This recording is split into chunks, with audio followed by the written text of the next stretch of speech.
In this video, I'm going to show you several different methods for creating joints for characters with outlines in Cartoon Animator.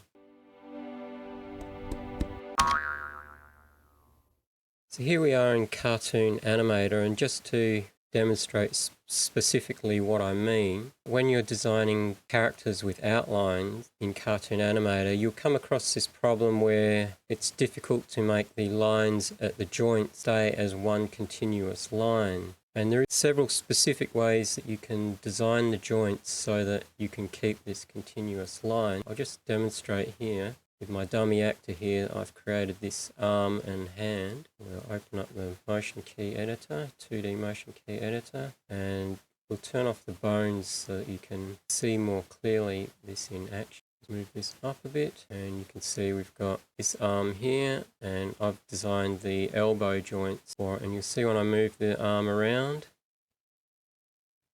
no matter where I move it, the actual line is remaining closed on both sides of the joint. If we go to the wrist joint and do the same thing, you can see the line is staying pretty much closed. If you look really closely, you can see there's some tiny bits in there that I could have worked on a bit more, but just for this demonstration, that sort of gets the point across. And in this particular rig of this arm, I can also change the layers of the arm. So we'll do this, and we'll go into the layer menu, and you'll see this is the right hand. I can get the right hand and send it behind the right forearm, and you'll see the line remains unbroken. Same with the forearm. I can send the right forearm behind the right arm, like so, and you'll see the line still remains unbroken.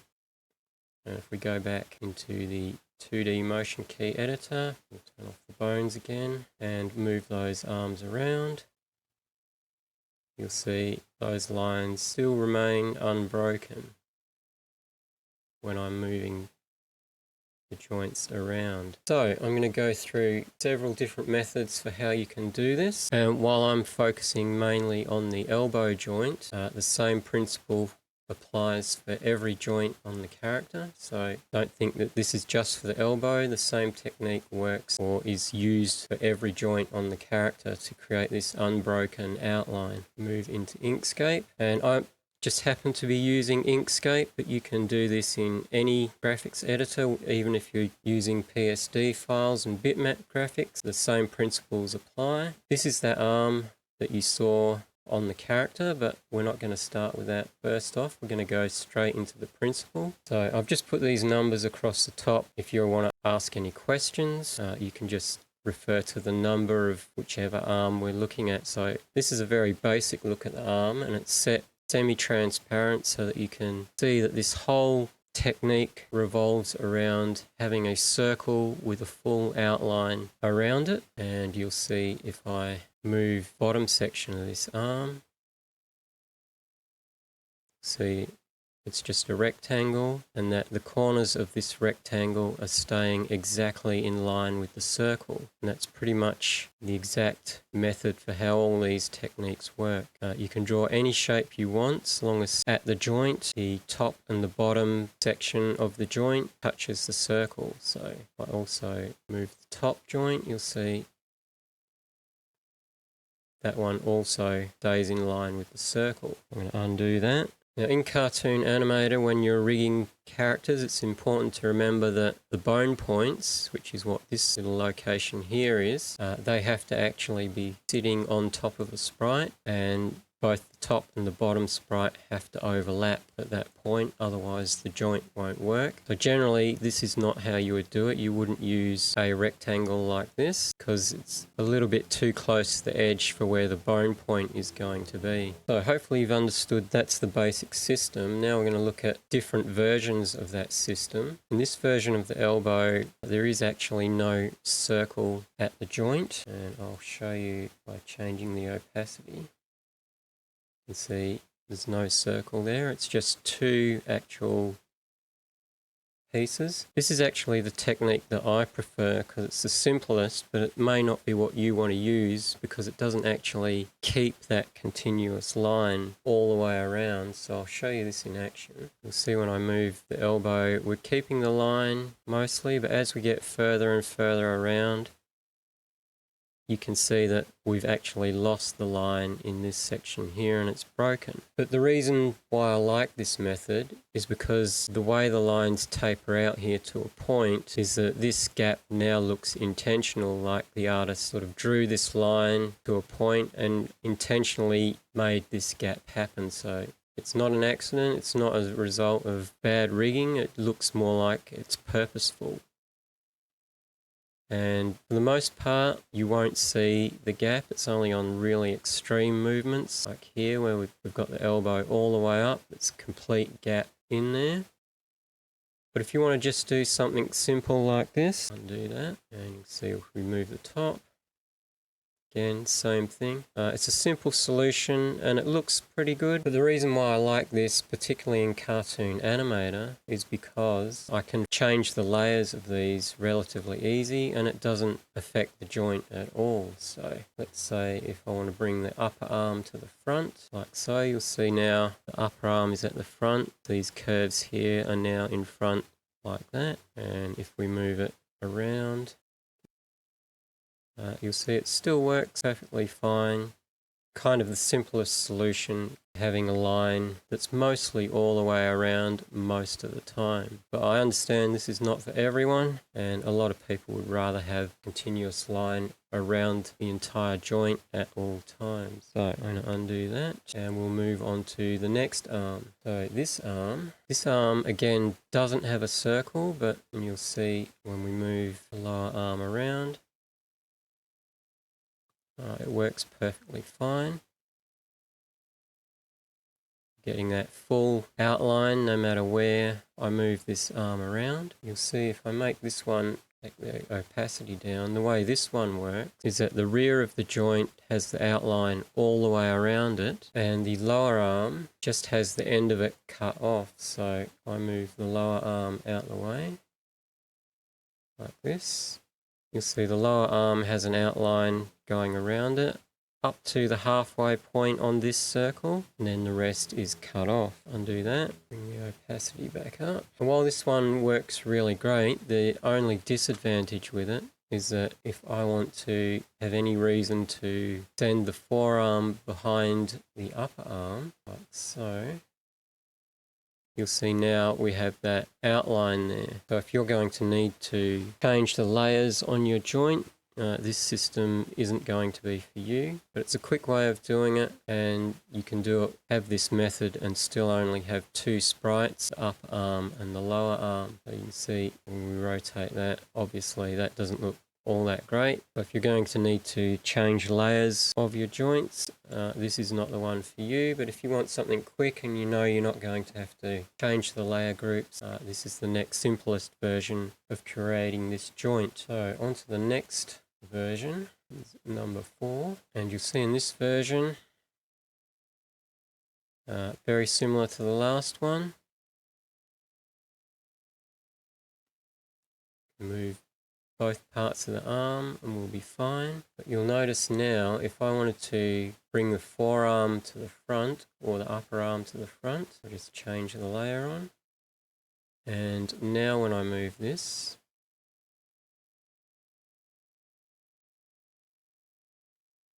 and I can move it back behind, you'll see we get that nice joint, and it doesn't matter which way we do it. We're always going to have outlines that don't actually break. Looking at this, it's made up of 3 pieces. We've got the upper arm, which is just this rectangle with an open end. Rather than having a rectangle going straight across, I've put this sort of curved line so that this sprite will overlap with the pivot below, or the pivot point. And if we look at the bottom group, you'll see it's exactly the same as the top. And then we've got this circle in the middle. And the circle in the middle never moves. That always sits exactly on the bone pivot point, and it's the top and bottom sprites that move. And I will show you how to rig that in Cartoon Animator, having this extra sprite at the joints, because as you probably know, Cartoon Animator only allows you to have one sprite on each bone point. Again, if I go undo those, and let's say I change the color of that circle to red, and now move this around, you can see how that's working.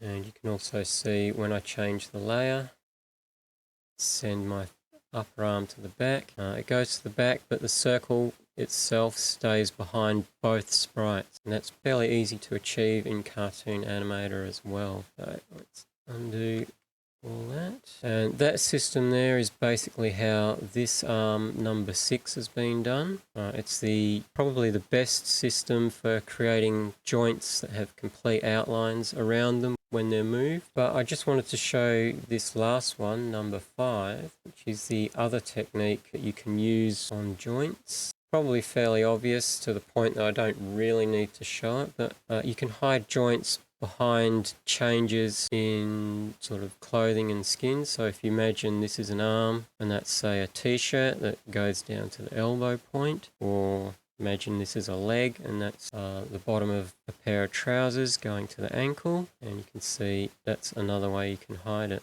You would only do this is probably good for, as I mentioned, ankles where you don't have as much movement, because obviously if I go too far, this is kind of starting to lose the illusion, even though the outline's not breaking. But it's one way you can do this as well. And this can be done with just the 2 sprites. You see if I move this out, bottom sprite, just a rectangle, and it's got this outline of the circle, and this circle is basically that circle there merged onto here and placed at the pivot point. So I just wanted to show you that because that's a good technique for characters, say if they're wearing long pants or at the wrist where they've got sleeves and stuff on. It can be a quick way of solving this issue without doing all this more complicated stuff over here. That's that, and now we're just going to have a look at number 6 just to see how that's all put together. So just like you saw in Cartoon Animator, this pretty much can bend any which way you like. If I put the arm straight again, I can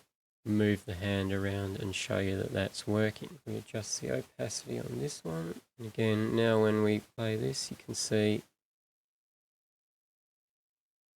the wrist and forearm there. So the forearm is basically following the edges of that circle as it goes around.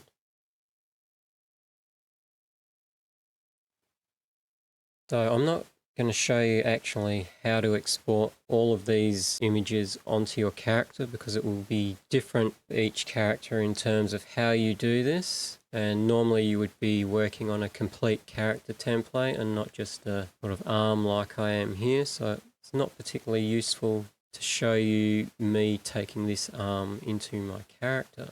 But I will show you this. When you are exporting these, you're going to export the separate parts. You're going to need to export the upper arm like that, and you can see here this has that slight curve to make sure it will overlap with the arm below.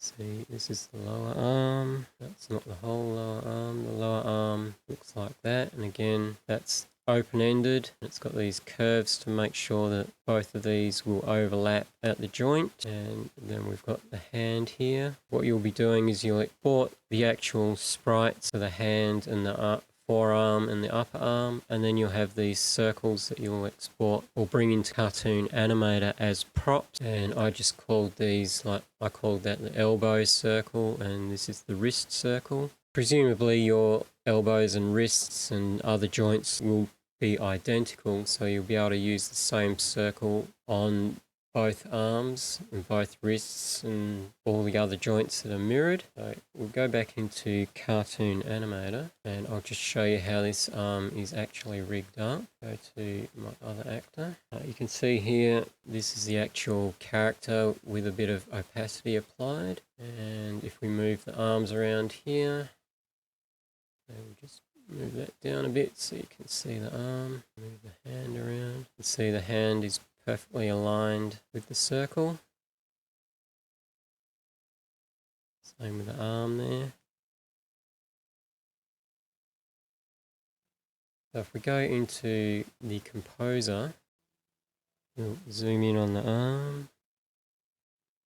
You can see in the layer menu here, we've got the hand, we've got the forearm, and down here we've got the hip arm, and then we've got the elbow circle and the wrist circle here. If we look at the sprites, the upper arm, and open up the sprite window, like so, see the right arm is just that upper sprite, and if we look at the lower arm, forearm is just the forearm sprite. There's no circle on either of those. And the hand is just the hand sprite. There's no circle on either of those either. So if I turn those off, those particular sprites, you can see we've got the circles here, and they are just dragged in as accessories and attached to the bones.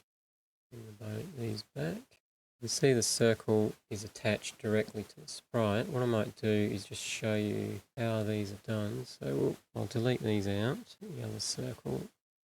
See now if I move these arms around, see there's no circle in there and there's no circle in there. We're getting the broken joints. So all you do to add those circles in is you go to your content manager and props to wherever you happen to save those circles. I'm going to do show sub items and recent first. So you see I've got my wrist circle prop and my elbow circle prop. We just click and drag them in and drag them over the bone that we want them to be a part of. I don't think it matters where we drag them to. I'll just put that there when the bone turns green, and then we just need to reduce this to the same amount that the arms were reduced to, which in my case I reduced them down to 26. We're going to edit pose, width and height, make sure they're linked, and I'm reducing it to 26, but this will vary depending on your character and what you reduce your sprites to. You see now that's perfectly in line with the arms. Out of edit pose, and we'll do the same with the wrist.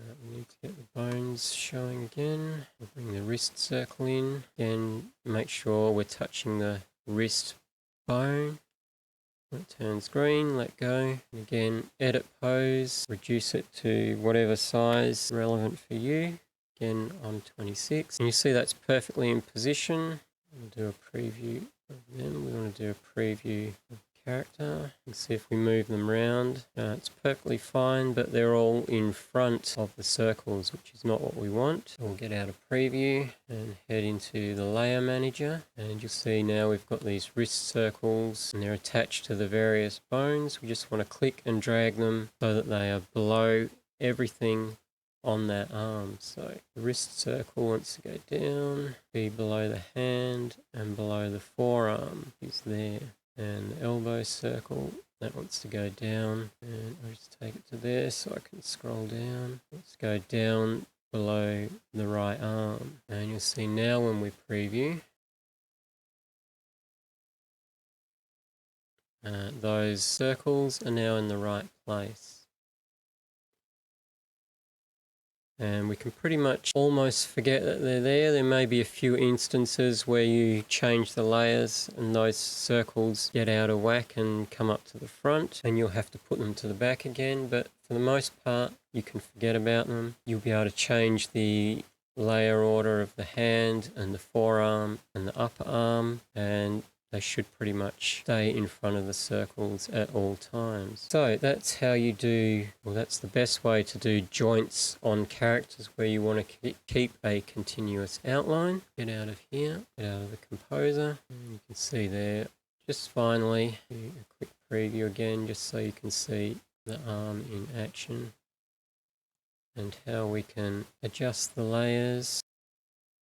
In the right hand in front of the forearm, and it all works perfectly fine. Bring the forearm in front of the arm. In this case, we need to send it forearm behind the arm, and I'm not even thinking about those circles, but you'll notice over in the scene menu those circles show up because they're attached to the character as accessories, so we can actually even hide those circles like so, and you'll see now that we've got the gaps in there. But for the most part, you can just pretty much forget about them. And as I said at the start, this technique isn't just for elbows and wrists. You can also use it for the knees, on the hip joints at the top of the leg, anywhere. You can use it on the shoulder joint. I just haven't here. This is more like the character's wearing a tank top, how you might treat that. So I hope you found that demonstration useful and you now have a better understanding for how to design joints on your characters that you want to have a continuous outline as part of their design. If you found this tutorial useful, I do have free and paid Cartoon Animator tutorials at my Lazy Animator website, thelazyanimator.com. And if you're new to character rigging and you want to get started creating your first character from scratch, rigging it in what I believe is the fastest and easiest way possible, check out my free tutorial at makeanimatedcartoons.com/free course. That's it for this video. I'll see you in the next one. Bye for now.